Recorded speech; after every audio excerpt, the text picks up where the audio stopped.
You shouldn't judge a book by its cover, right? I remember my grandma used to say that over and over. My name is John. Just last month, I got demoted at work, just a regular guy not making waves. Of course, that meant a pay cut too. That said, for someone like me who's always lived a penny-pinching life, a demotion with a pay cut isn't really a big deal. Good morning.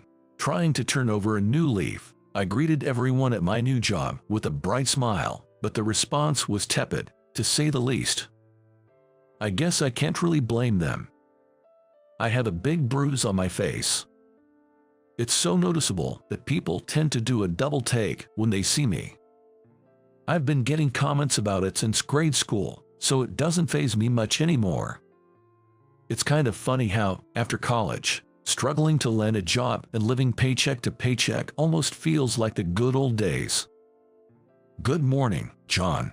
Someone always greets me with such cheerfulness. It's my colleague, Elizabeth. Why don't you join me for the client visits today? You've just moved here and probably aren't familiar with the area yet, right? Thanks, but I think I'll try to manage on my own. Is that so? That's too bad. At those words, Elizabeth's face fell with disappointment. I found her a bit endearing as I headed back to my desk. But with that face in sales, I wonder how that's gonna work out. I overheard my colleagues whispering about me. I'm used to it, so I ignored them and turned to my computer. I admit, my face isn't exactly for sales. But this company hired me and put me in sales, so it is what it is. Just then, I stopped everything. I noticed an email from a certain person. The email was from Mac, the supervisor. He's known for being handsome around here but has a nasty personality. He's the former boss who ruthlessly judged my sales performance and even pinned his mistakes on me, resulting in my demotion. What could this turbo boss want with me now?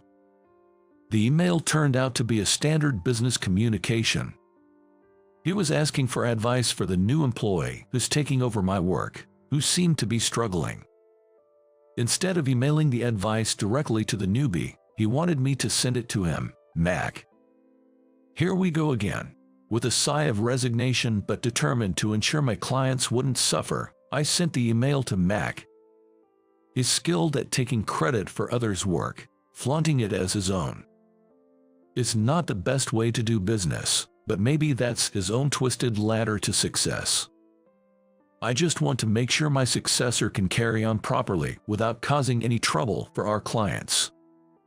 Come to think of it, I wonder what happened with that project. There were a few projects that Supervisor Mac took over, but there's one in particular that still haunts me. It was my first big contract, but I got sidelined and Supervisor Mac took charge. When I complained, he said, "With a face like that, it's a wonder you can handle sales." That comment has, oddly enough, stuck with me. No, it's all water under the bridge now. Better to forget about it. I shook my head to dispel the lingering thoughts. Ah, there's John. I happened to run into Elizabeth at the cafe where I went for lunch, which was just my luck. It's not that I dislike her or anything. It's just that she's a bit much for me. Even I can see she's pretty, and she's definitely young. I worry about being a nuisance when I'm with her, what with this dubious bruise on my face. I was about to leave the cafe quickly, but she strode over with determination. Hard at work, I see. Are you off to lunch now? Yeah, but I've got to eat fast because I need to get going on the outside appointments. Is that right? But if you hadn't had lunch yet, why don't we eat together? No, that's all right. Come on, let's eat. Yeah, okay, I got it. She put on so much pressure that I found myself nodding along. Then, 2 French toasts, please. Right away. She cheerfully placed the order with the waiter. Watching her, I found myself bewildered. Not only had she bulldozed into sharing lunch, but she even decided on the menu for me. Wait, you don't like French toast?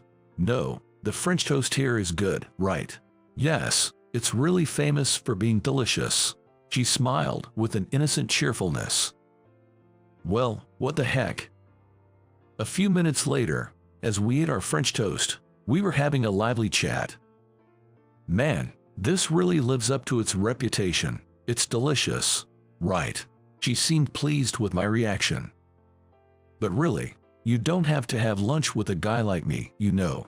No, I really wanted you to try this French toast at least once. Is that so? I looked at her straightforward smile and thought she was quite a unique person. You'd normally steer clear of having a meal with an old guy like me, wouldn't you? Can I say something I've been wanting to say for a while? She suddenly stopped eating and came out with that. What's up, John? You're really cool. What? She looked at me earnestly and dropped such a bombshell. Caught off guard, I almost dropped the French toast I was about to put in my mouth. No, I might seem a bit eerie, but cool. I doubt that. No, you're cool. While I was baffled by such an abrupt compliment, I heard my phone ringing in my bag.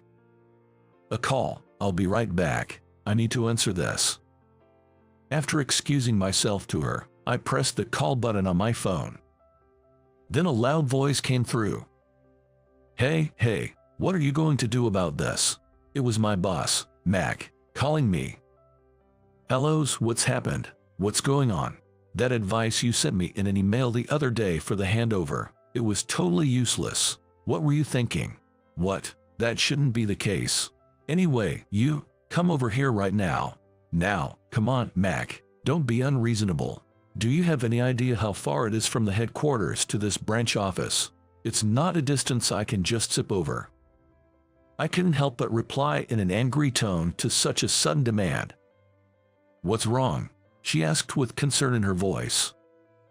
Just hang on a minute, Elizabeth. The person on the phone is Mac, isn't it? Let me have a word. With that, she snatched the cell phone from me. Hey, wait a second. Then she started talking in a stern voice, with her eyebrows raised. It's you again.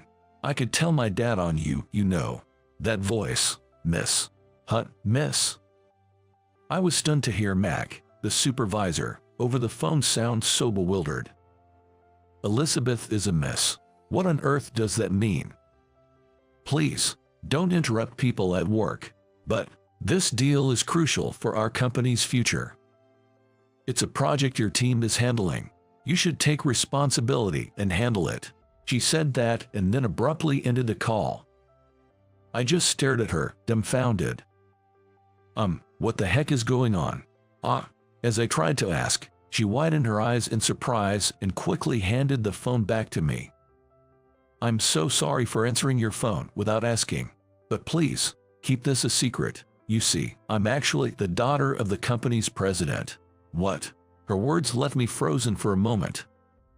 Sure, now that she mentioned it, her last name was the same as the president's.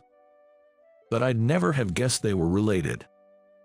And how did Mac know she was the president's daughter? As I looked puzzled, she said, Could I have a little of your time after work today? I was about to hear something completely unexpected from her. We agreed to meet at that cafe.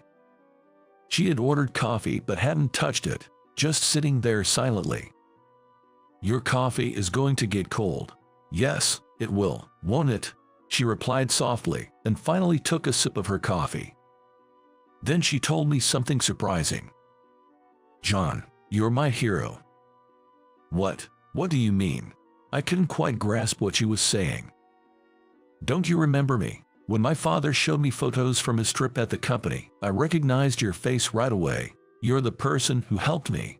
According to her, when she was young, she was helped by someone with a bruise like mine. I was climbing a small mountain on that trip and I lost my footing and tumbled down the slope. But at that time, a guy with a bruise on his face helped me. If I were to guess his age now, he'd probably be about your age. Wait, hold on. I remembered something after hearing her story. It was during my high school days. I have a distinct memory of helping a crying little girl who had slipped while hiking with my family and grandparents on a mountain we visited. That person, his bruise looks just like yours. Yes, I remember something like that happening. Do you remember now? I can't quite recall your face, but I do remember that you had a bruise. This is awkward. That's what I was thinking to myself. There's no doubt that she's talking about me. It's not like anything has to change between Elizabeth and me just because I'm her savior. But I was troubled by the fact that I now understood why she was clinging to me. I figured she was just trying to show her gratitude. It seems that's not the only reason, though. I joined my father's company because I wanted to meet you, John. I was training at this branch, but I never imagined you would come work at my branch. And what's your relationship with Mac? That person used to work part-time for my father before joining this company, so he knows my father and me. I see. I sat back deeply in my chair and let out a heavy sigh. Then I told her, I'm sorry, but I'm not your hero. I'm able to work here in sales only thanks to my grandmother. She used to work at this company. It's through her connections that I was able to join. She apparently was an executive here in the past. Mac probably doesn't like that. My dad says you're a capable worker. What? The CEO's? Well, that's a pleasant surprise. I've been putting in extra effort, you know. Not to blow my own trumpet, but it's true. And because of this, I get remembered, which kinda works wonders for sales. Of course, it also means I can't be caught doing anything shady. Pointing at my bruise, I respond like that. Then she said something unexpected. Your grandmother used to say, that boy is a kind one. You know my grandma. Yes, when you helped me, my father and your grandmother were there and they both looked at each other in surprise. Later, my father told me that he used to work under your grandmother at this company. Wow. I had no recollection of such an exchange happening at that time. After that day, your grandmother came over to our house to visit. She and my father were reminiscing. When I served coffee, my grandmother said, some people judge others based on their looks and their own set of values, but that's not what it's about. What really matters is the kind of person someone is. She said something like that. As I listened, I was surprised and tried to sort out the conversation in my head. So, this means Elizabeth is the daughter of the president of this company, and I had helped her in the mountains a long time ago. Back then, I encountered her father, who used to be colleagues with my grandmother, and from there, she wanted to meet the man who had helped her, so she joined the company he worked for. And that man is me, wanted to meet me. I blinked and found myself looking at her face over and over again. That's why you, John, are like a dream hero to me. When you talk about the kind of man a woman admires, there's only one thing that comes to mind. What's that one thing? I asked tentatively. Could it be the first love? At her words, I almost spit out my coffee. Wait a minute. Does that mean? It's exactly what it sounds like. You're single right now, aren't you, John? Well, it's not about whether I'm single or not. I was not prepared for such a sudden declaration. I caught my breath and replied to her. I'm sorry, but dating. Then she blurted out energetically. Let's start as friends, please. What's with that rom-com vibe? An 80s-style retort slipped out of my mouth. She burst into laughter at my remark. John, you're funny. No, you think. Jess, after all, I like you, John. So, is it okay if we start as friends? Yes, please treat me well. Likewise, please treat me well. Even if there's something I'm self-conscious about, or something I consider a flaw, maybe it's not a big deal to others. Looking at her smiling, that's what I was thinking. And so, our friendship began. She was proactive and a bit forceful, but a straight arrow kind of girl who really suited the phrase love-struck maiden. It seems like the day we'll start dating for real is close. Why?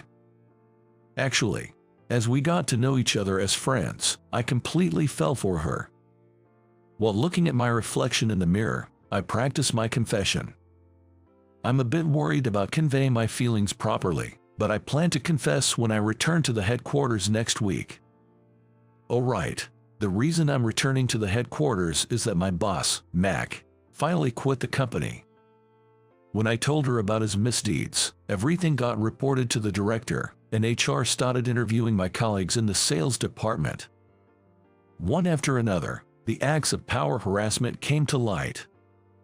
It's a wonder that no one had consulted HR about it.